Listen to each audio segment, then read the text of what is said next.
اللهم على سيد المرسلين وعلى آله وصحابته أجمعين. سبحانك لا علم لنا إلا ما علمتنا إنك أنت العليم الحكيم. سبحانك لا فهم لنا إلا ما فهمتنا إنك أنت الجواد الكريم. وقل رب زدني علما. قال الإمام النووي رحمه الله تبارك وتعالى ونفعنا بعلومه في الدارين. قال وعن أبي زيد أسامة بن حارثة رضي الله عنهما قال سمعت رسول الله صلى الله عليه وسلم يقول يؤتى بالرجل يوم القيامة فيلقى في النار فتندلق أقطاب بطنه فيدور بها كما يدور الحمار في الرحى فيجتمع إليه أهل النار فيقولون يا فلان ما لك ألم تكن تأمر بالمعروف وتنهى عن المنكر؟ فيقول بلى كنت آمر بالمعروف ولا آتيه وأنهى عن المنكر وآتيه. متفق عليه.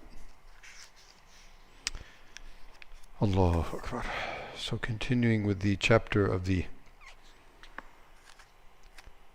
exceeding and very extreme punishment for those who order for righteousness and forbid the evil. However, their action goes against their saying. In other words, they don't do what they say. They don't practice what they preach. Allah save us from being among them. So in this extremely scary hadith, actually Allah subhanahu wa ta'ala on the lisan of Rasul alayhi salatu wasalam mentions that Rasul alayhi salatu wasalam mentions that a man will come on the day of judgment, and he'll be thrown headlong into the fire. Not only that, being thrown into the fire, then his intestines will, protrude out of his stomach. Yandaliq, yani they will just, break out from his stomach. It was such force, such terrible torture and terrible punishment. And the force, Allah knows best, we can't even imagine. Allah save us from such type of, uquba. And then he will circumambulate. He will, walk around his intestines, which have now,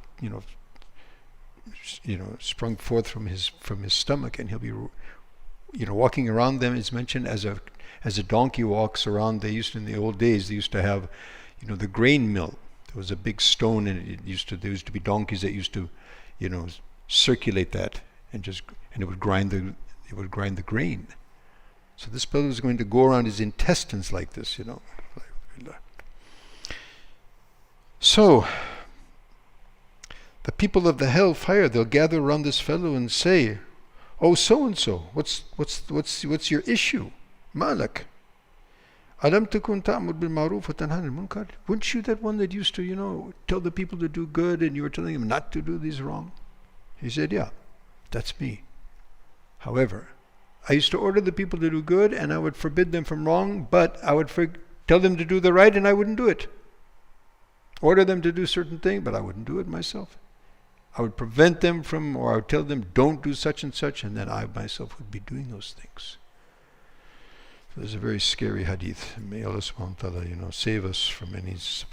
And so, as I mentioned, previously, so we have to follow the orders and abstain from prohibitions, and we have to also enjoin on others and, and forbid others. So both things we have to do, and it's not an easy thing, of course.